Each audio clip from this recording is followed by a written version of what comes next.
and welcome to The Gathering. I am Brittni. I am Corlisha. And we are missing Janelle. She is still away, tending to her family and thriving in her new role of motherhood. But of course, we miss her very much. We can't wait for her to come on back home. But until then, know that we love you and we miss you, and we are doing our best to hold it down. Yes, we are doing our very, very best. But if you guys want to help us continue to do our best, what we need you to do is make sure you subscribe, like, share this video with your friends and family, comment, and turn on those notification bells so you never miss an upload. Absolutely. Today, we just wanted to jump in and talk about kind of a hot topic, something that has been trending lately, and it's been trending because of what this month represents. So, along with a lot of initiatives that are recognized during the month of March, one of the ones that definitely you're seeing a lot about and hearing a lot about is Women's History Month, or Women's History. And so our topic today is about women's history, and we're talking about feminism. So that could be a dun dun dun for some people, or that could be, something that people cheer about and that motivate you. And I think we kind of want to tackle that. How does that word make you feel? And how do you either support it, or why are you opposed to it? Mm-hmm. Agree. Yeah, I think that Women's History Month, or just women's history in general, is often a time for us to reflect on our history, on what women have been through, and certainly the topic or the word feminism has been a part of that movement for a very long time. And depending on kind of how you were raised, kind of what specific things that you subscribe to, that word may have a different connotation. So for some, it's a very negative connotation, and for some that they see it as very positive. But our goal today is before you make a decision on which side you're on, it's important that you really know kind of what this word means and what it means to identify with being a feminist. Absolutely. We kind of mentioned when we were just talking a little bit that there's a spectrum, that it's two extremes, and you can fall anywhere on that spectrum. But like Corlisha said, this conversation is meant to just provide some sort of additional education and awareness to help you as you decide what end you fall on. The general definition of feminism is gender equality, believing that both men and women should have equal rights when it comes to politics and the social setting, when it comes to education, just across the board. Gender should not be a deciding factor when it comes to equal rights and opportunities. Mm-hmm. Agreed.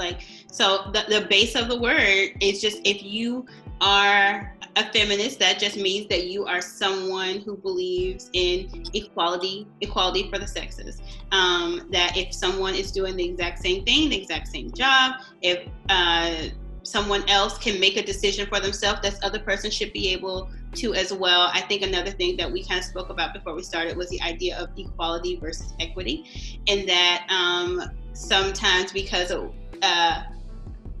basically men, specifically Caucasian men, have had a leg up on every single other category of people from the beginning from the inception of this country. So if we are given, sometimes, even if we were to give them equal things, it still wouldn't be equal. The analogy is that, if both a man and a woman are standing on two building blocks, it still wouldn't be equal, because he very well may be taller. So a woman may need 5 or 6 of the blocks in order to just be able to see equal to that man, and that is true for other classes of people too, but specifically for women, this is true. And so in our struggle for equality, we may find that they are doing the same things that women are now in fields that have been traditionally held by men in law or business or education, other fields that are predominantly with men. But even while we are able to now go into those fields, the pay is not equal, the respect is not equal. So that is kind of what the modern day struggle is. So we have been able to break into those fields by making sure that when we are into those fields, that we are being treated the same and paid the same. Treated the same and paid the same, for sure, because even if it's by a slim margin, there's a larger population of women than there are men, especially in the US, but this is also a global statistic that there are just more women to men, but we are finding that men traditionally occupy the positions of power and they are the decision makers. And although women are now starting to infiltrate some of these career fields and are occupying some of these positions, again, like we're saying, that just the respect value, the pay, so the compensation, and then just the opportunities in and of themselves and what it feels like and how they operate and how they look are just very different when it comes to men and women. And so one that considers themselves a feminist, they would be staunchly opposed to those differences and would absolutely support equality, equity, equal treatment of both genders that occupy these different opportunities. The women's rights movement dates back so many years. Throughout the generations, this has been a focus. The feminist movement or the women's rights movement has come about in multiple ways, and they are explicitly marked by certain movements or certain focus, making the movement more prevalent, and so it kind of ebbs and flows. But right now we're definitely at a time where we are moving towards the equal treatment of women in so many different settings.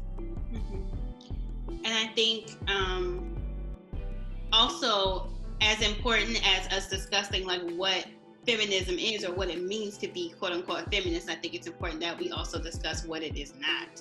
Yes. And I don't think being a feminist does not mean that that you hate men.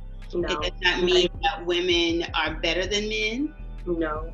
Or it does not mean that you are completely against anything that is traditionally feminine. Yeah. I think that when we kind of talked about kind of some of the past movements, I think when people think feminist, they think of the kind of the larger feminist movement that kind of happened in the 60s and 70s, where there was a category of women activists who kind of said they don't want anything that was associated with being a traditional woman, and that included heels, dresses, brassieres. They said no. We like anything that is traditionally associated with a woman. We don't want any of it. No heels, no skirts. Perhaps they let hair grow in places that we might not. That is okay. It's okay. That is okay. If that's what they felt that they needed to do at the time, but that is not necessarily what it means to be feminist. And so I think because of that kind of negative connotation to where like, no, that's not me, I'm not that kind of feminist, that I think the word sometimes gets a bad rap, or that it's certainly misunderstood. Absolutely. And that's what I think, it's often misunderstood. So if you choose to identify as a feminist or not, we just wanted to help you understand what it is and what it is not. So what it is a belief, a support of equality, again, for women to be regarded the same as men in lots of different ways. So when it comes to education, when it comes to equal pay, when it comes to voting rights, when it comes to print and media publication, so many different, just across the board. If you are just believing that fundamentally men and women should be treated the same, then you will at least subscribe to the ideas of the feminist movement. Whether or not you subscribe to the label itself is completely up to you, but we wanted to try to dispel some of the myths and shine some light on what it actually means, so that you are able to make an informed decision. If you want to jump on the movement and support it with all your might, then we support you in that. We want to make sure that you're doing so with integrity. And if you are staunchly opposed and saying that you are not a feminist, then that is okay too, because that's your personal choice. But we want to make sure that you are choosing it based on some true knowledge and not something that you may have just kind of seen or heard in passing, or missed a wrong idea that you have. Men and women can both be feminists. And so it is not something that you have to be a woman to be a feminist. There are men that are feminists that support these ideals that we have talked about during this video. Mm-hmm. And I think that in order to further promote equality, I think that we're going to need men, and we're going to need women of all walks of life. So I think historically the women's movement or feminist movements did not include all women. It was predominantly white women. So I think the future of feminism, or the future of women's rights, is going to include, men, women. It's going to include women of color. It's going to include trans women. It's going to be, anyone who identifies with these particular ideals. It's going to take everybody to continue to move it forward and kind of change people's connotations, because it is a spectrum, and it looks different for a lot of different people. Absolutely. Feminism is not intended to exclude in any way. In fact, it is intended to be the exact opposite. So it's intended to include everyone, not only in the movement, but in all walks of life, in all fields, in all categories. It is including you. It is making everyone come into the conversation with the same amount of respect, opportunity. I think another thing that we wanted to touch on before we wrap up is to make sure that one of the things that we have to do is really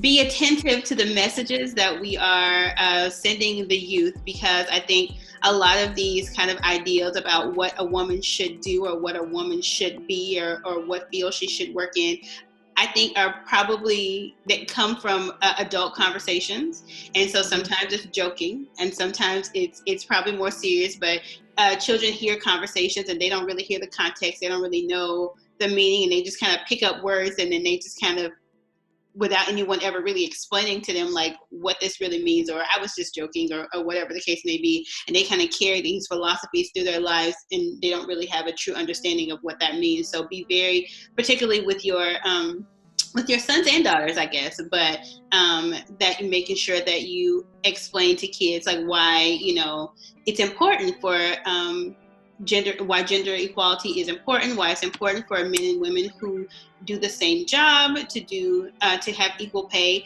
I think that if you are a stay-at-home mom, it's important that you teach your sons and daughters that is a choice. That's a choice that I've made, and just because I have made this choice, like that is not the only choice. That as a woman, you get the right to decide what you want to do, and so sometimes life chooses for you whether you're able to be a stay-at-home mom or not, right? But that I have the choice to stay at home with my children. I have the choice to go to work. I have the choice to do both if that's what I desire. And so I think that messages and messaging is important. Having visuals of women doing different things are important. Absolutely. That is something that we wanted to touch on, because again, children are our future, the youth are our future, so they will be the ones who will continue to carry on these ideals. And so we want to make sure that what we are instilling in them at a young age is something, and we're cultivating that throughout their lives, but we don't neglect the fact that they are still super aware, insightful, and perceptive when they're younger. So we want to encourage you to have these intentional conversations. We also want to encourage you to just be very mindful of what you are doing, just kind of out of habit or unintentionally. So you want to be mindful of just the kind of gender roles that you are naturally carrying out in your day-to-day comings and goings. So in your home, when it comes to work, when you're having conversations out at dinner, when you're at shopping malls, wherever, they are picking it up, and they will often mimic what they see. And so we want to make sure that you are at least mindful of that, so that when you are carrying out your day-to-day activities, you are making sure that you are setting an example and setting the example that you want them to, eventually mimic, or at least to inquire more about. Even if you don't want them to be just like that, you want them to inquire more. So you want to make sure that you're having healthy conversation with them. But children, again, are the ones who will be continuing the movement. And we have a really great opportunity to influence it by what we're teaching them right now. Mm-hmm. So again, this was just a quick conversation on the movement. It's come a long way, but the ideals, I think, are pretty consistent. Equality, that it does not matter what gender you're born into or what gender you choose to live your life representing. Deserve equality. You deserve respect. You deserve equal pay. You deserve the same opportunities, and you absolutely don't deserve to be excluded because of your gender. Absolutely. And guys, let us know if you identify as being a feminist. If you decided that you weren't, and maybe because you watched this video, you decided, maybe I am. So definitely let us know how you're feeling. Like, what does this word or this title mean to you? We'd love to hear your feedback. Absolutely. So until next time, please stay tuned to our Instagram. We plan to continue posting a lot of content that is relevant to women's history. And if you have ideas or suggestions or just feedback, let us know via our Instagram page or our emails, and we'll make sure that we respond to you. Absolutely. So we hope you guys are having a great Women's History Month, and we will see you soon. See you soon. Bye.